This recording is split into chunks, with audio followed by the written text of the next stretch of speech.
அன்பிற்குரியவர்களே, இறை வேண்டலின் முன் மாதிரி என்கின்ற தவக்கால சிந்தனையோடு இந்த காணொளி வாயிலாக உங்களை சந்திப்பதிலே மிகுந்த மகிழ்ச்சி அடைகின்றேன்.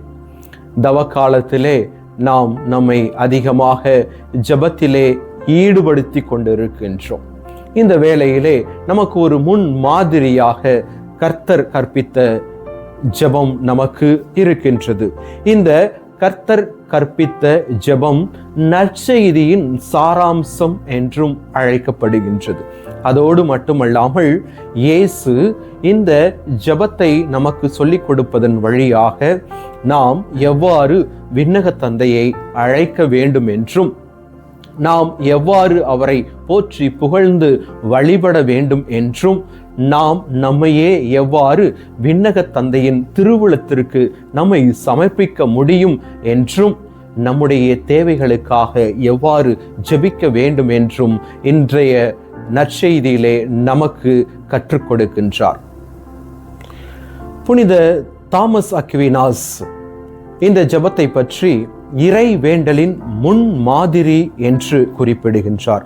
அதோடு மட்டுமல்லாமல் இந்த ஜெபத்திலே சரியான சீக்வென்ஸ், சரியான அமைப்பு இந்த ஜெபத்திலே தான் இருக்கின்றது என்றும் குறிப்பிடுகின்றார். அதோடு மட்டுமல்லாமல் நாம் எதற்கு முதலிடம் கொடுக்க வேண்டும் என இந்த ஜெபம் நமக்கு கற்றுக் கொடுப்பதாக புனித தாமஸ் அக்வினாஸ் அவர்கள் குறிப்பிடுகின்றார்.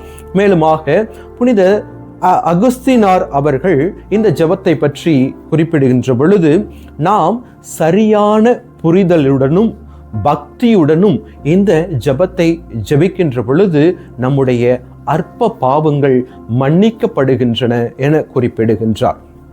இறையியலாளரும் புனிதருமான புனித சிப்ரியன் அவர்கள் இந்த ஜெபத்தை பற்றி குறிப்பிடுகின்ற பொழுது நாம் எவ்வாறு தந்தையை அழைக்க வேண்டும் எனவும்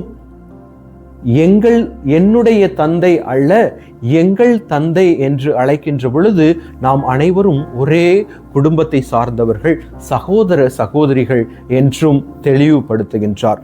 அதோடு மட்டுமல்லாமல் புனித அவிலா தெரசா அம்மாள் இந்த ஜெபத்தை பற்றி குறிப்பிடுகின்ற பொழுது மிக ஆழமான புரிதல் தேவை இந்த ஜெபத்தை ஜெபிப்பதற்கு.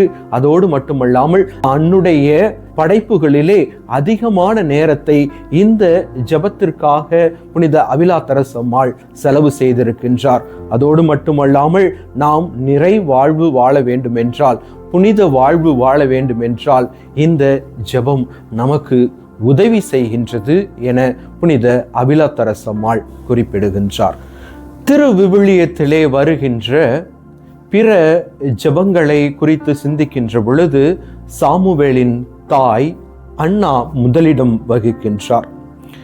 இதயபூர்வமாக எவ்வாறு நாம் இறைவனிடம் ஜெபிக்க வேண்டும் என்றும் நம்முடைய தேவைகளுக்காக, தனிப்பட்ட வேதனைகளுக்காக நம்பிக்கை நிறைந்த உள்ளத்தோடு எவ்வாறு ஜெபிக்க வேண்டும் என்று அன்னா நமக்கு சொல்லிக் கொடுக்கின்றார். அதோடு மட்டுமல்லாமல் சாலமோன் அரசர் கடவுளிடம் ஞானத்திற்காக ஜெபிக்கின்றார். தலைவராக இருக்கின்றவர், அரசராக இருக்கின்றவர் தன்னுடைய மக்களை வழிநடத்துவதற்கு கடவுளுடைய ஞானம் தேவை என்றும், தலைமை பண்புகளிலே சிறந்து விளங்க வேண்டும் என்றால் கடவுளுடைய வழிகாட்டுதல் தேவை என்றும் சாலமோன் அரசர் நமக்கு பயிற்றுவிக்கின்றார். குடும்ப தலைவர்களாக, குடும்ப தலைவியராக, அலுவலகங்களிலே பணிபுரிகின்ற தலைமை பண்புகளை ஏற்று வழிநடத்துகின்ற நாம் ஒவ்வொருவரும் மிக முக்கியமான தருணங்களிலே, முடிவு எடுக்கின்ற வேளைகளிலே நாம் ஞானத்திற்காக ஜெபிக்க வேண்டும் என்பதை சாலமோன் அரசர் நமக்கு குறிப்பிடுகின்றார். மேலுமாக தானியேல் நமக்கு சொல்லிக் கொடுக்கின்ற ஜெபம் கடவுளுடைய இரக்கத்திற்காக, மன்னிப்பிற்காக, நம்முடைய பாவங்களுக்காக பாவங்களை அறிக்கையிட வேண்டும் என்றும், அவ்வாறு அறிக்கையிடுகின்ற பொழுது கடவுளுடைய இரக்கத்தை பெறுகின்றோம் என்றும் தானியேல் நமக்கு கற்றுக் கொடுக்கின்றார்.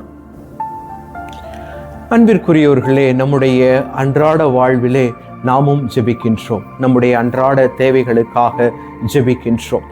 நம்முடைய ஜெபம் எவ்வாறாக இருக்க வேண்டும், எந்த மாதிரியான பண்பு நலன்களை கொண்டிருக்க வேண்டும் என்று நற்செய்தியாளர்கள் நமக்கு தெளிவுபடுத்துகின்றார்கள்.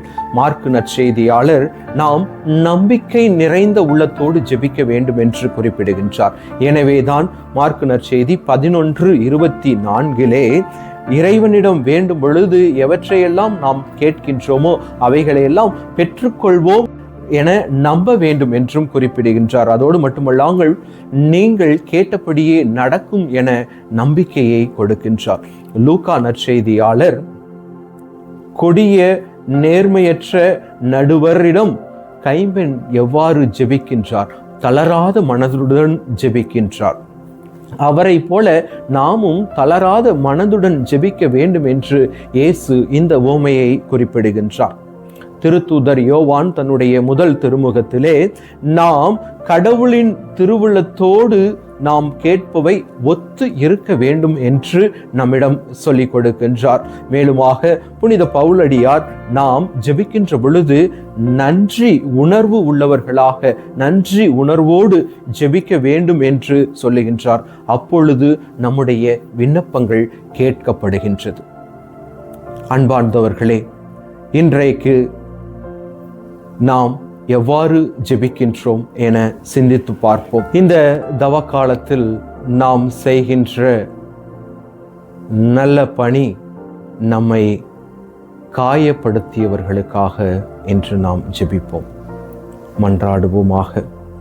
எல்லாம் வல்ல இறைவா, நாங்கள் ஜெபிக்கின்ற பொழுது நம்பிக்கையுடனும் தளராத மனதுடனும் நன்றி நிறைந்த உள்ளத்துடனும் உம்முடைய திருவுளத்தின்படியும் நாங்கள் ஜெபிப்பதற்கு எங்களை தூய ஆவியானவர் தூண்டுவாராக. ஆமேன்.